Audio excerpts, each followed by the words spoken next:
প্রিয় ভাই বোনদের সঙ্গে চিকেন কষা রেসিপি শেয়ার করব। আশা করি ভালো লাগবে। আসসালামু আলাইকুম। প্রিয় ভাই বোনেরা কেমন আছেন?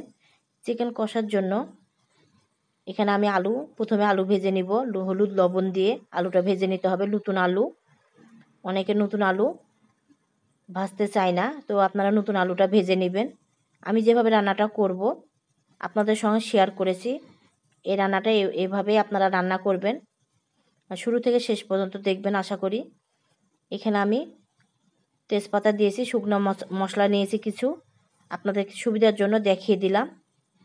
আর গোটা জিরা দিব, এখানে যেটা যেটা দিব বলে দিব বা দেখিয়ে দিব। পেঁয়াজ দিব পরিমাণ মতন, পেঁয়াজটা দিয়ে হালকা লাল করে নিব। প্রিয় ভাই বোনদের জন্য এই রান্নাগুলো আমি শেয়ার করি, আশা করি আপনাদের ভালো লাগবে। ভালো লাগলে লাইক কমেন্ট শেয়ার করুন, পেজটাকে ফলো দিয়ে আপনারা দেখবেন, অন্যদেরকে দেখার সুযোগ করে দিবেন। তো অনেক ভাই বোনদের আমার রান্নাগুলো দেখেন, যারা রান্নাগুলো দেখেন তাদের জন্য এই কথাগুলো বলছি। এখানে আমি হলুদের গুঁড়া, লবণ, ধনিয়ার গুঁড়া দিব, পানি দিব কিছুটা, পানি দিয়ে মশলাটা ভুনে নেব।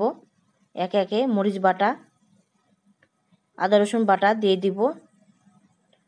তো এই রান্নাটা নতুন নতুন ভাই বোনেরা যারা আমার রান্নাগুলো দেখেন, প্রিয় ভাই বোনদের সঙ্গে বলছি, আপনাদের কাছে বলছি, তো রান্নাটা ভালো লাগলে লাইক কমেন্ট শেয়ার করুন, পেজটাকে ফলো দিয়ে আপনারা দেখবেন, অন্যদেরকে দেখার সুযোগ করে দিবেন প্রিয় ভাই বোনেরা। আর যারা আমার পেজটাকে ফলো দিয়েছেন তাদেরকে অনেক অনেক অনেক ধন্যবাদ আমার পাশে থাকার জন্য। মশলাটা আমি কষিয়ে নিয়েছি, এখন মুরগির গোশতটা আমি কষিয়ে নেব। আর এই মুরগিটা বাড়ির পালা মুরগি ছিল, মানে পোষা মুরগি। তো রান্নাটা শুরু থেকে শেষ পর্যন্ত দেখবেন। অনেক ভাই বোনেরা ফ্যামিলি থেকে অনেক দূরে আছেন, পড়াশোনার ক্ষেত্রে, চাকরিজীবীর ক্ষেত্রে যারা দূরে আছেন, তারা একাই রান্না করে খেতে হয় অনেক সময়। তো আশা করি আমার রান্নাগুলো আপনারা দেখে কিছু শিখতে পারবেন, কিছু জানতে পারবেন। যারা আমার রান্নাগুলো দেখেন তাদের জন্য শেয়ার করেছি, আশা করি পুরো রান্নাটা দেখবেন। মুরগিটা ভালোভাবে কষানো হয়েছে, ধনিয়ার পাতা দিয়েছি, আর আলু ভেজে রেখেছিলাম এটা দিয়ে দিলাম, দিয়ে আবারও কষিয়ে নেব। আর ইউটিউবের ভাই বোনেরা আমার চ্যানেলটিকে আপনারা সাবস্ক্রাইব করবেন, আমার পাশে থাকবেন আশা করি। এখানে গরম মশলা গুঁড়া ব্যবহার করেছি, গরম মশলা গুঁড়াটা দিয়ে দিলাম।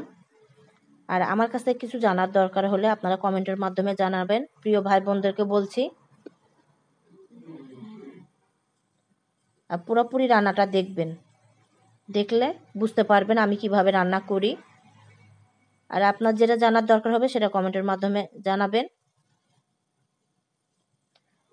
আর আমার পাশে একটু থাকবেন প্রিয় ভাই বোনেরা। তো মুরগির গোশতটা আমি ভালোভাবে কষিয়ে নিচ্ছি, একটু মুরগির গোশতটা ভালোভাবে কষাতে হবে।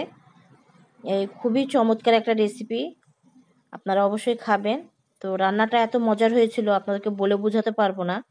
তো হয়তো বা মনে করবেন আমার রান্না আমি প্রশংসা করছি, তা না। আমার রান্না আমার ফ্যামিলির লোকই খেয়ে সবাই প্রশংসা করে। আমার হাতে রান্না যারা যারা খায় তারা প্রশংসা করে। তো আপনারা হয়তো বা খেলে বুঝতে পারবেন আমার হাতে রান্না আমি কি জন্য বলি। আমাকে প্রশংসা করতে হয় না, আপনারাই প্রশংসা করবেন। তো দেখুন পানি দিয়ে ভালো করে ফুটিয়ে নিয়েছি।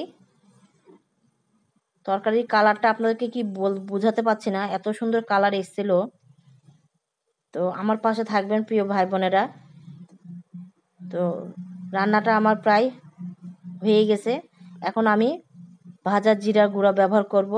অবশ্যই অবশ্যই এই রান্নাটা আমি যেভাবে রান্না করেছি প্রিয় ভাই বোনেরা অবশ্যই আমি এভাবে রান্নাটা করবেন, বাসায় রান্না করে খাবেন। আমাকে কমেন্টে জানাবেন এই রান্নাটা আপনাদের কাছে কেমন লাগলো। রান্নাটা কমপ্লিট হয়ে গেছে, এখন আমি বাটিতে ঢেলে নেব। আমি কি দিয়ে খাবো আপনাদেরকে দেখিয়ে দিব। তো আপনারা ভালো থাকবেন, সুস্থ থাকবেন, সাবধানে থাকবেন। আল্লাহ হাফেজ।